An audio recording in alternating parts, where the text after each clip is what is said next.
thank you all for agreeing to participate on such short notice, especially. Especially Adam, who had to get up in the middle of the night to entertain the rest of the world. I was thinking of starting this by giving all three of you like short moment to introduce yourselves, just like where you're from, what are you doing, so the audience can get a good picture of who's on the panel. And then I would kick off with the first question. I don't know, so why don't we start with ladies first? Helen, maybe? Hi, everyone. So I'm Helen King. I work at Sage Publishing. My rather grand title is Head of Transformation, and I work on a whole range of technology and data projects across Sage to help the company make better use of data and tech. That's me. Thank you. Then we'll stay in the UK and move over to Bridgette. Thanks, Christian. So I'm Bridgette Pereido, and I'm the Tech Director at the Institute of Physics Publishing. So we're a scholarly publisher, and I look after the tech teams that look after all of our technology. And for our SINs, we do software development and integration, and of course we wrangle with peer review systems and all of the other infrastructure that we all struggle with. And so yeah, and I've been with IOP for quite a long time, and thank you for inviting me onto the panel, Christian. You're welcome. And then all across the globe to Adam. Yeah, hi all.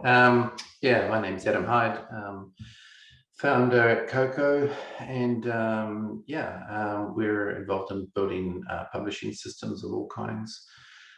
From content aggregation systems through to journal systems, book production systems, all open source. And most recently, we've been doing a lot of work on Kotahi, which is a journal workflow management system of sorts, but also works elegantly with PRC workflows, publish, review, curate workflows, and other interesting new evolutions. Thank you. And you're from a place where they just elected a bat as bird of the year, right? Right, yeah, we have this annual elections on the favorite bird, and yeah, it was surprising it's not actually a bird, but it's a cute bat. Yeah, you can get like a dolphin next year, maybe. Maybe. Yeah. All right. So my first question is to get us started, maybe looking back at the past and the present. So what collaborative projects or initiatives do you consider successful or promising? And yeah, really that could be technical stuff, that could be organizational stuff, basically anything where publishers or publisher-like entities work together in a hopefully meaningful way. I don't know. Adam, do you want to go first, maybe? Yeah, sure. Well, I guess I'm seeing a lot of work, a lot of movement in the PRC space, publish, review, curate space, where preference, which were once a kind of a non-threatening island outside of the publisher's domain. Now those things are coming together. I think that's essentially what we're seeing, and we're seeing preprints become part of the journal workflow. And from my point of view, I'm seeing a lot of work around that because it means different communities are starting to curate, to collaborate. And the publishers and the preprints are coming to terms with each other, which is really important, I think. And where I work in Coco, also collaboration around the platform supporting this, which is also really interesting because it's an emergent idea, emergent workflows, and everyone has a different take on it. So working with all of these different folks coming at the so-called PRC, publish, review, curate workflow to sort of work out what is and isn't working, and everyone's got a slightly different angle on it, is super fascinating, and seen a lot of collaboration around that. Yeah, that's fascinating. Bridgette. I'm looking to organisations like STM, who I think are really starting to come together and provide tools that we can use. And when I think about how, and I'm sure we'll get onto this question in a moment, when I think about how challenging it is for smaller organisations like ours to think about how we can collaborate on technology, it's great to see that there are industry bodies and collaborations going on there that we can hook into, and I think that's really where a lot of the value for organizations like ours lie. And that's a space that I'm really pleased to see them moving into, because it's stuff that we just can't do ourselves. So that's something that we're really pleased to get on board with, and obviously we've been working with them to deliver things like seamless access, which is, it's just terrific to be able to finally bring some of these initiatives to fruit and actually see them in working practice, and delivering real value for organizations like us. So hats off to those folks for stepping into the ring and actually becoming more technical, and I think that's offering great value.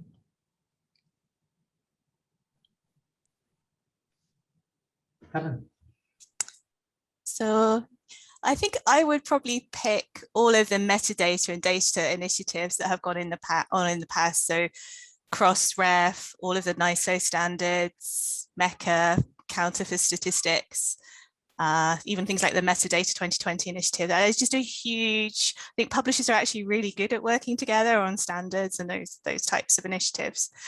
And then I think I was just going to sort of focus on one that was promising for the future, which I thought was the Royal Society of Chemistry's, their group they're forming about creating diversity and inclusion data. I thought that was actually a really interesting initiative. And again, another area where it really makes a lot more sense for us all to come together and agree how we're going to report on this, so that people can use that data to compare, which I think is what people want to do with it. So yeah, that's I think the standards thing we're really good at. Other areas maybe not so much. Mm-hmm. Yeah, that's an interesting point. I had a project outside of the publishing space a while ago, and it was one of the bigger retailers in Germany, selling clothing, shoes, stuff like that. And one of the reasons they wanted to talk to me is because they wanted to learn from the publishing industry when it comes to metadata. Because like whenever we think our metadata is problematic, there's other industries where it's a lot worse.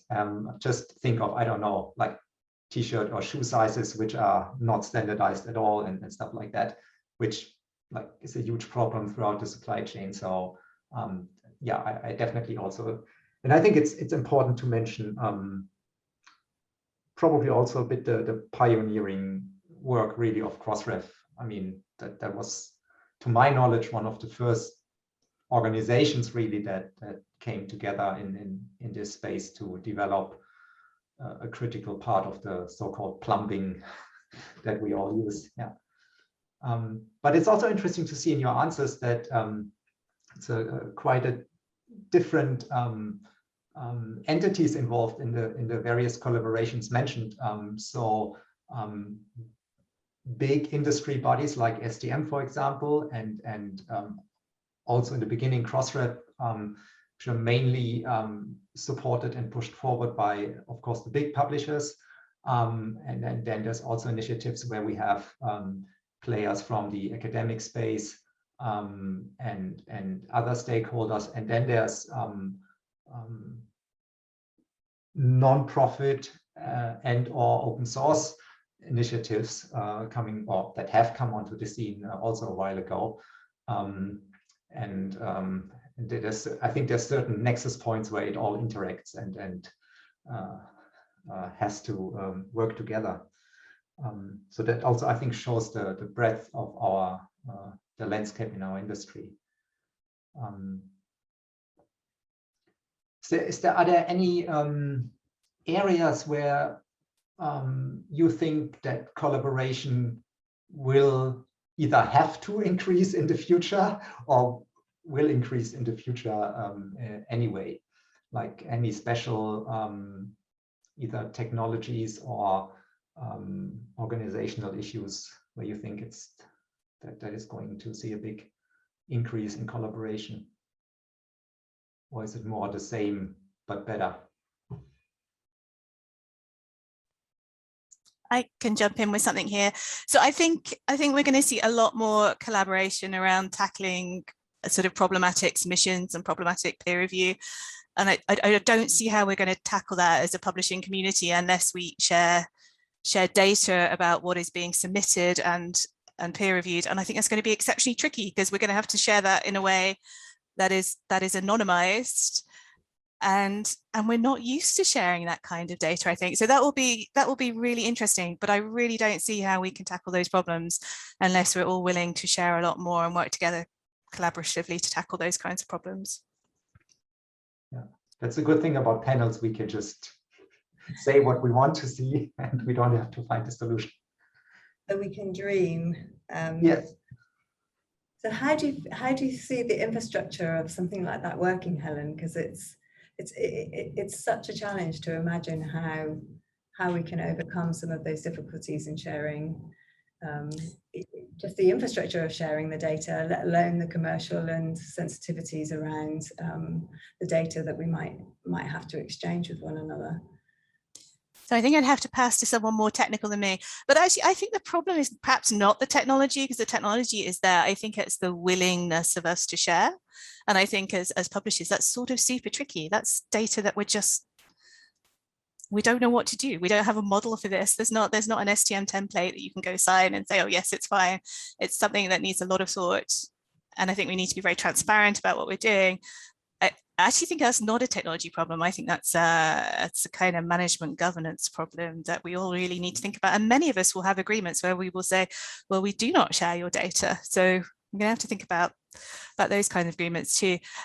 But for the benefit of the community as a whole, I think this is enough of a problem that we're going to have to find a way to tackle it. And again, it may be that there are ways to share the data that we don't actually access each other's data. You're accessing a sort of oh, I can't think of the name of it, but it's like a copy of it, but you sort of anonymized it and taken out all the data. So yeah, need someone really technical to answer that question, but I think it's a difficult problem.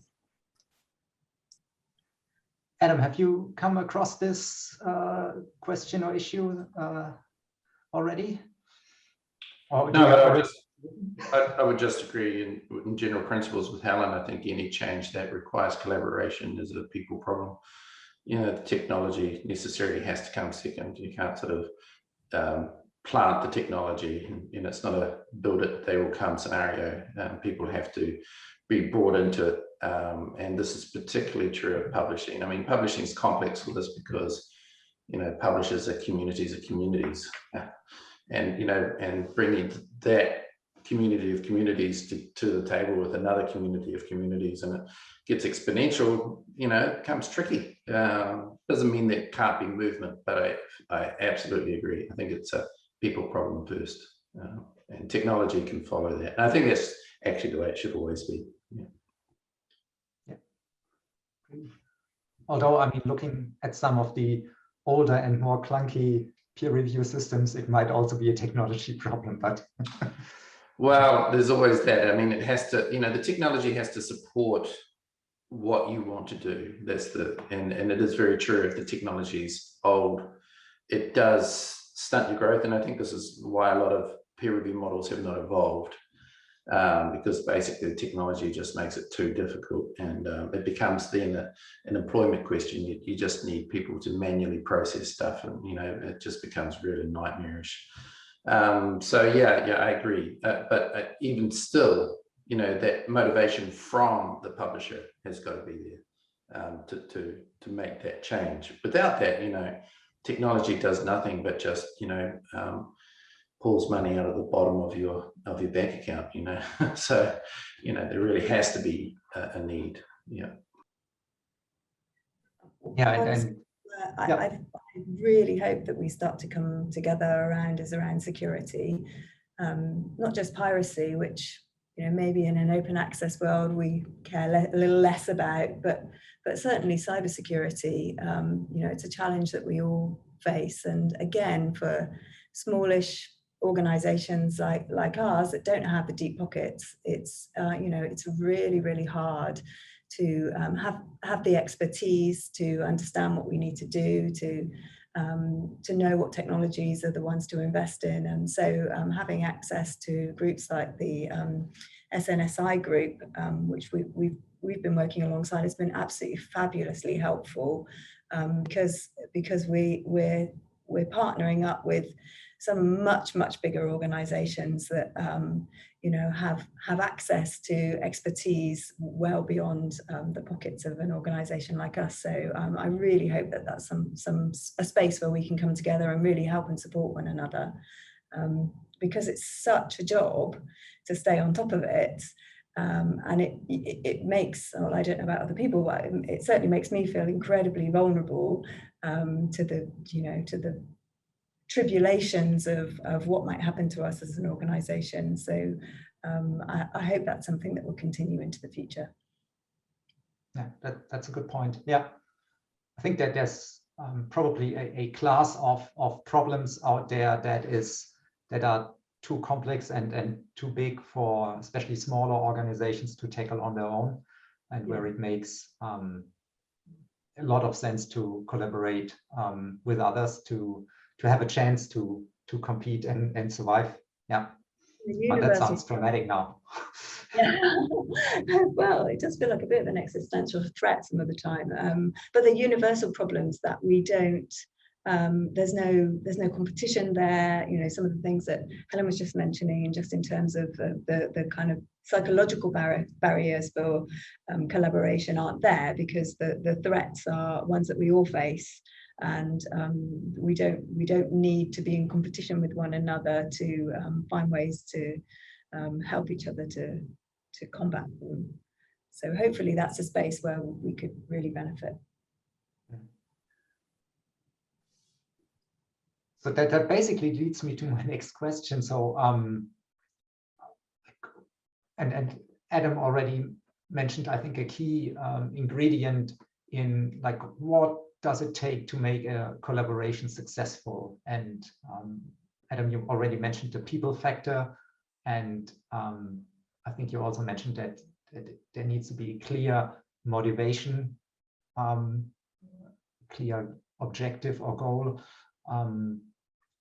And also, I think from what all of you said, this could come from various places. I mean, it can come from within certain individuals, from within certain companies, but there could also be mandates or international trends that where you simply either have to comply or want to comply as an organization, that could push this forward. Are there any other things that are necessary or conducive to a successful collaborative effort that you would highlight from your experience?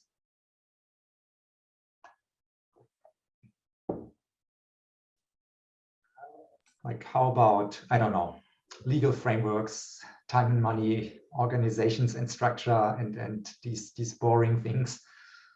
I could jump in briefly. I mean, I actually think, I mean, the most important ingredient, there's kind of two important ingredients, I think, for really good collaboration. One is that a very good skilled facilitation. I think this often goes under discussed. You need a facilitator, and preferably somebody who is a distance from being a stakeholder, or is able to create that distance. It's not always possible to have someone who's not from the scene, but I think facilitation is critical. And the other one is, and this should be really sort of brought about by the facilitator, is sort of disarming good faith. I think if you're going to really collaborate, you have to come in with a kind of vulnerability to it, there's no sort of like sticking your elbows out, you know, that's not going to help anybody.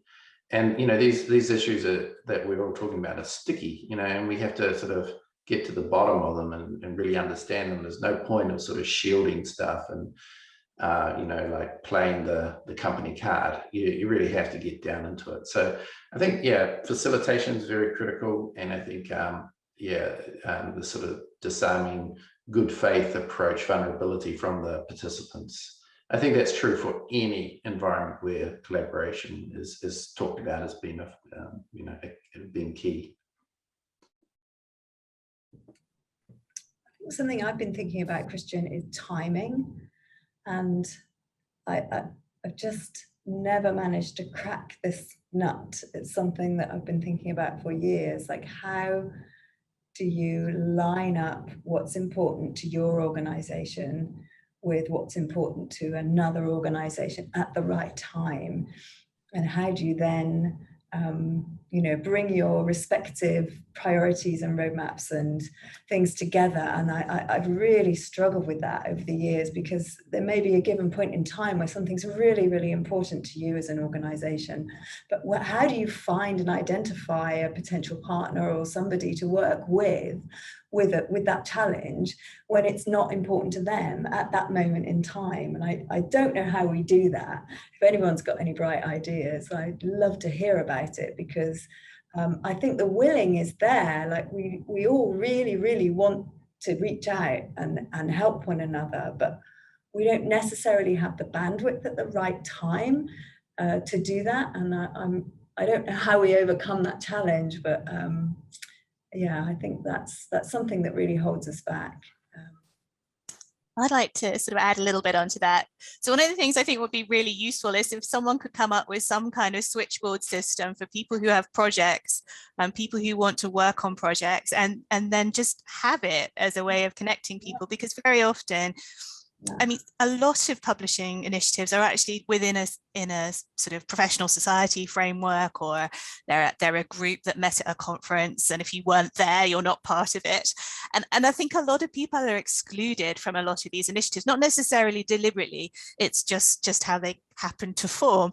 And unless you know about it, you can't join. And it might just be your thing, and it might be, you know, you're super passionate about it at that point in time, and you've got a lot to offer. But there's not a good way of sort of matching people up. And I think actually it can be people quite low down in organizations as well, who might have the real sort of nuts and bolts knowledge and expertise that would make that project work. And I think actually the way we're structured is quite top down. And so, you know, the sort of offers to join groups are usually quite senior. And it's often quite people at the bottom that you really need involved, who know exactly how that works and what you have to turn to make that happen. So yeah, some kind of way that we can connect people to projects and just say, oh, look, I've got a real interest in this. This is my problem. Who else is working on it? Without getting 101 sort of vendor solutions, because I also think that's not helpful. But yeah, just a way to match people up would be useful, in my opinion. I couldn't agree more. It's not just the timing, it's the knowledge of what's out there and who's out there and what people are working on when. Yeah, Yadu, can we solve that problem? Sounds like a social network almost. Yeah. Yeah, I think so. I mean, there aren't that many people. Publishing is quite a small world, and in the technology side, there aren't that many of us. So I don't think it's a huge ask, but of course we'd all need to contribute, which is difficult when we're all so busy. Yeah, I think one of the things that might stop it a little bit there is sometimes the language. I don't think there's a lot of language that we use that's not really harmonized. And so I think it's often really hard to understand the needs of another publisher organization, individual within the organization. There's a lot of work that needs to be done, just sort of unpacking and harmonizing language. So, you know, once again, I'd go back to the facilitation. I think that's what good facilitators do. And I think there's nothing more powerful in this kind of scenario than conversation, you know, rather than going back to what Helen said, you know, there's a people problem first, right? What's the way that we could solve this, like now, not solve it completely, but in part is through having calls and talking to each other, you know, not waiting for a technology to come along so that we could sort of subscribe to and track things, because also that's also a very sort of formalized way of representing things, and you can't have a dialogue with that technology to find out what actually is that about. So I think really like human forums which are facilitated so that we can really understand each other, I think is really kind of also important to understand what the landscape looks like and how we might all fit together. Yeah, almost. I'm talking off the cuff now, but this is just a thought just occurred to me. So internally, we do internal showcases where, if you've done something that you think is interesting, then once a month we get together and we just show one another. I wonder if we could do some industry showcases where, we just get together and we show each other some things that we've been working on, just because we're all technologists, right? We're all interested in things, and it would spark ideas and get people together. And like Helen said, it's not the top tier that needs to do those things. It's actually people that are working on. I wonder if we could do that. It would spark some interest and maybe get in a little bit earlier than finished products, and it would share more. And I think if we shared more, we're a little bit more open with one another, maybe we could solve some of these bigger challenges. Who knows? I think that's a great idea. I'm up for it. Like it? We'd be up for it. Okay. Good, that's settled. So we have the agenda for our next meeting. But I mean, that's actually, if we look at, when you were saying that just now, I immediately thought of conferences like XML Prague, for example, where they have this very informal demo jam thingy where people just show things, even if they are not finished yet, because it's a relatively safe environment. People know each other. It's not being like broadcasted to the world, and there's a fruitful discussion usually about what's. It's all about XML, obviously, but that is certainly something that, for example, could be imitated. And then also, to what Adam was saying, a lot of us are publishing content for scientific or academic societies, and these societies, they do like a call for papers, right? Like there's a certain topic and we invite people to meet either virtually or in person around this topic and discuss it. And that's probably also a starting point. And then you could call it an open space session that is being led by a facilitator, or you could call it a design thinking workshop if you want to use more fancy management technology. But the end result would be the same, like getting the hopefully right people or interested parties together, and then creating a space where they can just interact and share. Yeah, I think there's been some attempts to sort of bring technologists together to try and harmonize roadmaps. I don't know if that really works, because I agree it's further down the ladder, so to speak, in terms of the technology development process. It's not the technologists at the end of it that should be engaged. It should be the people that come before that are, have the real need in expressing, what it is that they're trying to solve. I think it needs to be that kind of engagement, and then that will push upwards. I don't mean up in terms of a hierarchy, but just towards the flow, the end point of the development. But yeah, I think this sort of approach to sort of harmonize technological roadmaps is almost too late. It has to go right back to the root of things. Yeah, I agree. Have any of you ever encountered, let's say, legal barriers? Because that's what I ran into in Germany. Germans, we are complicated. And so when I was involved, and that was like 9 or 10 years ago in a collaborative effort, that went quite well for the first 2 sessions. And then 3 people showed up with their legal counsel and sort of clammed up, and so we basically had to end it at some point because they weren't allowed to discuss this or that, and then it just didn't make any sense anymore. Has this ever happened to you? Yes, I think yes, especially when it comes to content sharing, data sharing, it's exceptionally tricky. And I think it's easier for smaller publishers in a way, but it's very difficult for the big publishers. That's teams of legal people they need to consult to get approval from. And, you know, no contract will fit all of them. They all need their own ones when you get to those very big publishers. Smaller ones, I always think if you can get somebody well thought of to agree, then a lot of the other publishers will say, oh, it's like must be okay because that publisher's doing it. But I think it's super tricky. I don't think there's an easy way of doing this at all. Yeah. Good point. I think that's where the trusted third parties step in, and they start to broker between, and that's where you get that, you know, you get some confidence that it's not a point-to-point relationship that you're trying to manage, because that's just very, very difficult to get into that situation.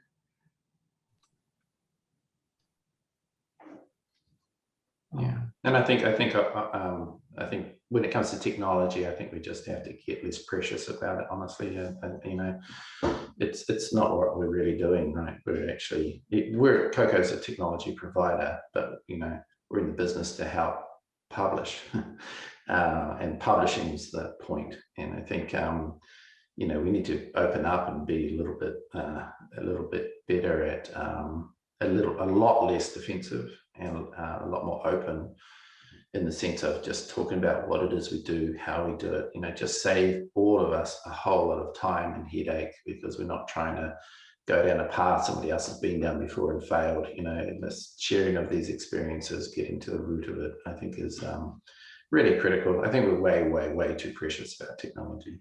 Yeah. I'd sort of add is another problem. I mean, many of us don't work in technology companies, or we're working for, especially society publishers. I mean, they're a society first working for their members. And so I think if you're in that environment and you're asking for a big technology spend and it's not clear what that benefit, the sort of direct benefit to that society membership will be, it's really tricky. And I think people who get technology projects through in those kinds of environments deserve an absolute medal, because that's really tricky. You know, it's not always straightforward. For publishing companies instead of publishing companies, that's one thing, but many publishing bodies are part of another organization whose mission is to do something quite different, and the technology piece is like, I don't understand it, we do this, that's something else. And there are real barriers there that I think are difficult to overcome. They can be overcome, and some people have done it successfully, but yeah, I think this idea of sharing experiences, how did you do it, really important. By the way, dear audience, if you have any comments or questions, then please put them in the chat, and I'll read them out and we'll react to it. If not, we just assume that you are in agreement with everything that we've said so far.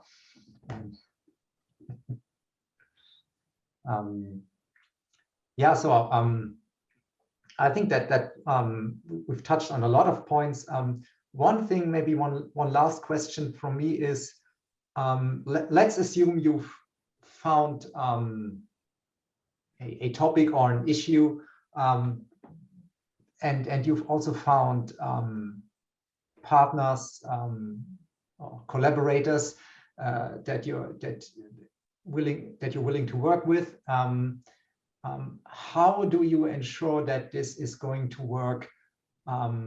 Or this is going to be sustainable? So like it's sometimes in a relationship, after the first couple of weeks, once the big adrenaline or whatever hormone rush is over, how do you make sure it actually sticks? Because this is also something I've run into a couple of times after, like, especially university projects. You have funding, it's great for the first 3 or 5 years. And then the funding stops and all this great work sits on a server somewhere and just rots. And that always makes me very sad, but any ideas or recipes how to avoid that? On the technology piece, with sustainability, I think we shouldn't be reliant on funding. I think that's the problem. I think that we need to see more open source technology developers that can that do not rely on funding, because if funding's very much a kind of like shiny object kind of enterprise. And there are very few funding initiatives where it's longer term. And, I think maybe the Software for Science program at CZI is interesting. Dario's heading up. It's sort of looking at the non-shiny objects that are important within the ecosystem. That's just one of many, and funders don't generally do that. And I'm not also advocating that funders should do that. I think we need other revenue pipelines for those folks, and that's that can be solved. Software development doesn't have to be reliant on funding. Yeah. So that's probably a bit also like maybe the Crossref model, where various stakeholders pay, for example, annual fees for certain services. It can be a lot of things. It can be, what we do as an example is build technology for people, and they pay us to do that. Yeah. And it's open source, so we already have an existing code base, so it saves them time and money. So there's a real business logic value there. And I think we need to shift away from this kind of notion that what we need is eternal funding streams. And I think this is actually becoming a growing sort of thought pattern in the sector, and I just really don't think it's helpful. There's no endless supply of money when it comes to funding. There just isn't. So yeah, I think these things have to be thought about. So yes, society-based revenues, community-based revenues, services. These are the sort of things I think that we really need to be talking about more. Yeah. I think as technologists, we have to do a better job of helping other people to understand the cost of ownership of technology as well. Technology is for its life, not just for Christmas. And I think a lot of people forget that. On that first flush of putting something new together, but forget that technology has a long half-life unless you're prepared to look after it and to invest in it over the long term, and to see it naturally retire in a way that is useful to the people that have used that product or service over its lifetime. Then you shouldn't invest in it in the first place if you're not prepared to take on that ownership. And I don't think we do a very good job. Well, maybe I'm speaking just about myself, but of helping people to understand how costly it is to build and then properly maintain software for its natural life. Certainly, I've fallen foul of that many times. We've all got those projects that started very well and then didn't secure the investment going forward, and we're not courageous enough to kill them off. And so they linger, and they provide terrible customer experiences because they're still sat there. The zombies in the basement. Yeah, I was just saying, building on sort of the other point, I mean, this isn't a problem that's exclusive to libraries. I think, as Bridgette just said, I mean, all companies have the same kind of problem. You get the business case for the initial investment, and that's great. But the fact that you're going to need to put significant funds in every year to maintain this, and actually you might only have a working lifespan of 5 or 6 years before you sort of need to redo it and make another significant investment. I just don't think that's well understood within certainly my experience of publishing. These are living, breathing systems that need funding all the time. You don't just turn it on, walk away. It doesn't work that way. No, and refer back to the point I made earlier about cybersecurity and so on. Increasingly, these systems are, they're sucking in money to sustain them. So we've got to really think carefully about where we invest, why we're prepared to pay for the future, and whether that's our own systems or whether that's in collaboration with other people. I think that's a something that we no longer can enjoy just spinning up a little bit of tech. You know, you've got to be prepared to put the cash in. I think. Oh, sorry, I didn't mean to. Yeah. I think this is where we go full circle back to collaboration, because I think, you know, there's no need for an organization to carry the burden of technology by itself, right? It can share that amongst many stakeholders. And that's, you know, I'm obviously going to advocate open source as the way to do that. But, you know, publishers are rebuilding the same parts of the systems over and over and over again, all within their own walls. Extremely expensive to build, expensive to maintain. But, you know, if you were to collaborate and there is a distribution of the burden, not only is the build cheaper, but the cost of maintenance is cheaper as well.